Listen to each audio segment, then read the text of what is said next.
Bismillahirrahmanirrahim. Assalamualaikum warahmatullahi wabarakatuh. Alhamdulillahirabbil alamin. Wabihi nasta'in ala umurid dunya waddin wa ala alihi wa sahbihi ajma'in. Rabbi shrahli sadri wa yassirli amri wahlul 'uqdatam min lisani yafqahu qawli. Asyhadu an la ilaha illallah wa asyhadu anna Muhammadan abduhu wa rasuluh allazi la nabiyya ba'da amma ba'du. Yang pertama, marilah kita bersyukur kepada Allah Subhanahu wa taala karena berkat limpahan nikmatnya lah sampai saat ini masih kita bisa rasakan buah dari kenikmatan yang telah Ia berikan, yaitu kita masih bisa beraktivitas seperti biasanya tanpa kekurangan apapun. Yang mana tak jarang kita menganggap nikmat-nikmat dari Allah itu suatu hal yang sederhana. Padahal banyak nikmat yang telah Allah berikan itu sangatlah amat besar. Misalnya, nikmat ketika kita masih diberikan kesempatan untuk hidup pada hari ini.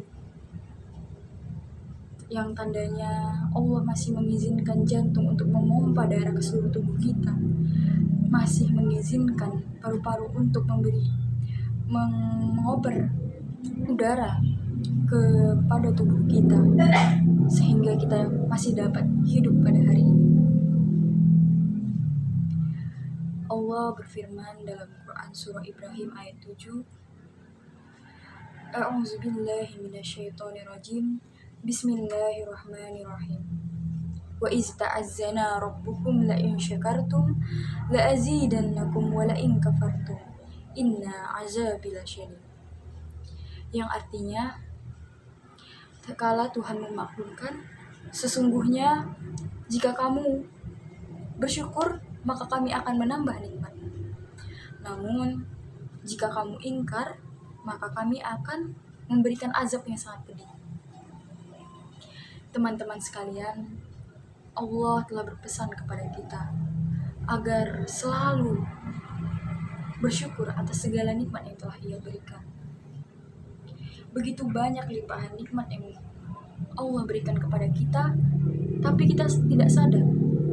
Bahkan nilai dari segala nikmat yang Ia berikan itu tidak bisa dihitung atau diukur dengan hal-hal apapun.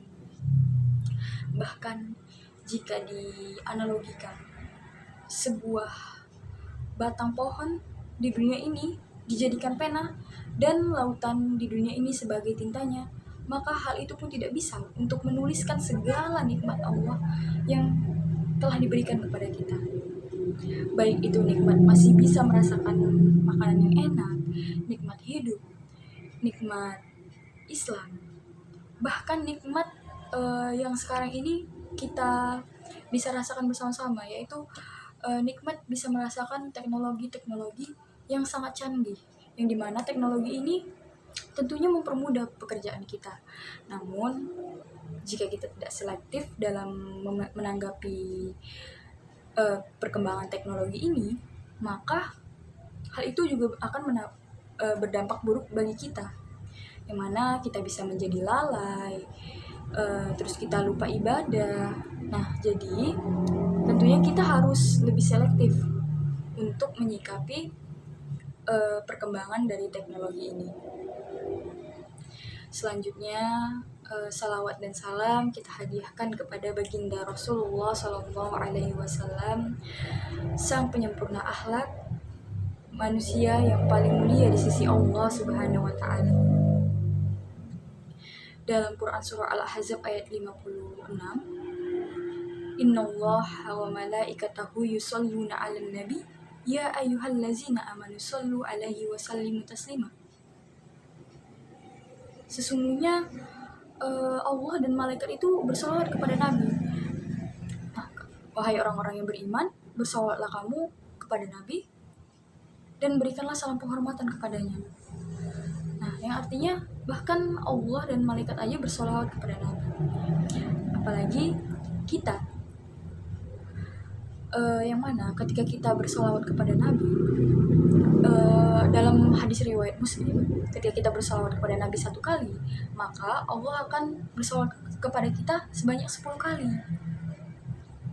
Nah, yang mana ketika kita memperbanyak salawat kepada Nabi ini, maka kelak kita nanti akan mendapatkan syafaat dari beliau, yang artinya kita akan mendapatkan pertolongan dari beliau. Baik, mungkin sudah panjang saya memberi pembukaan. Nah, pada kesempatan kali ini saya ingin membawakan tema kultum, itu tentang membangun karakter Islami di era teknologi canggih dan AI. Yang mana teman-teman, fenomena sekarang ini banyak kita jumpai dan bahkan kita sendiri itu rasakan bahwa perkembangan teknologi ini bisa jadi sangat mempermudah kita, bisa dibilang kan, sangat mempermudah kita misalnya dalam mengakses informasi, berkomunikasi dengan seseorang yang jaraknya jauh, benar-benar sangat menguntungkan dan sangat bermanfaat. Namun, seperti yang saya sampaikan tadi, jika kita tidak selektif atau tidak pandai dalam menyikapinya, maka kita akan terbuai, terlena, sehingga hal itu akan menyebabkan keburukan, mengarah pada keburukan dalam kita beribadah ataupun bersosial.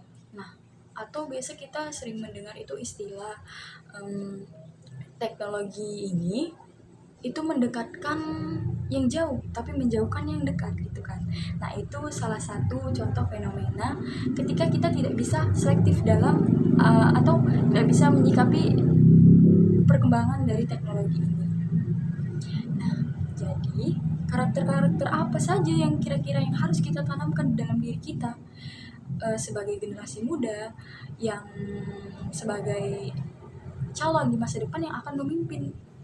Nah, jadi untuk menyikapi perkembangan era teknologi ini, maka karakter yang pertama itu yang harus kita ambil itu adalah karakter kejujuran dan amanah. Yang dimana sekarang ini kan banyak itu kan media sosial. Nah, media sosial ini fungsinya itu untuk kita mengekspresikan diri gitu kan, berbagi cerita gitu kan, berbagi konten gitu kan. Nah, namun apa kaitannya dengan kejujuran dan amanah? Nah, kejujuran dan amanah ini dikaitkan dengan bagaimana kita menyiarkan informasi itu. Apakah informasi itu relevan dan dapat dipertanggungjawabkan? Atau bisa jadi informasi itu bersifat hoax gitu. Nah, jadi kita harus memiliki karakter jujur dan amanah, sebagaimana juga diriwayatkan oleh hadis riwayat Ahmad. Rasulullah bersabda, tidak sempurna iman seseorang yang tidak amanah. Nah, itu Rasulullah sendiri yang bersabda. Nah, selanjutnya karakter apa yang diperlukan untuk menyikapi era teknologi yang canggih ini? Disiplin dan bijak mengatur waktu. Nah, kalau kita berbicara tentang waktu, pastinya di dalam pikiran kita, waktu itu adalah sesuatu komponen yang mengandung jam, berapa menit, berapa detik gitu kan. Nah, namun dalam Islam, dalam perspektif Islam, waktu itu bukan hanya dianalogikan sebatas itu saja. Nah, waktu itu bisa dibilang sesuatu yang harus dipertanggungjawabkan. Nah, jadi di setiap detik, menit, dan jam yang kita lakukan dalam waktu itu, apa yang kita lakukan dalam waktu itu akan dipertanggungjawabkan. Misalnya kayak di 1 menit yang lalu kita melakukan apa, misalnya sedang mengaji gitu kan. Nah, maka kita akan mendapat ganjaran berupa pahala. Nah, kalau kita di 1 menit sebelumnya itu kita bermaksiat, maka kita akan mendapatkan ganjaran dosa. Nah, Allah juga berfirman dalam Quran surah Al-Ahzab, yang pastinya teman-teman juga udah tahu kan, demi masa, sungguhnya manusia itu benar-benar dalam kerugian. Nah, mengapa dikatakan manusia itu dalam kerugian gitu? Nah, karena manusia ini tidak bisa memanfaatkan waktunya itu sebaik-baiknya.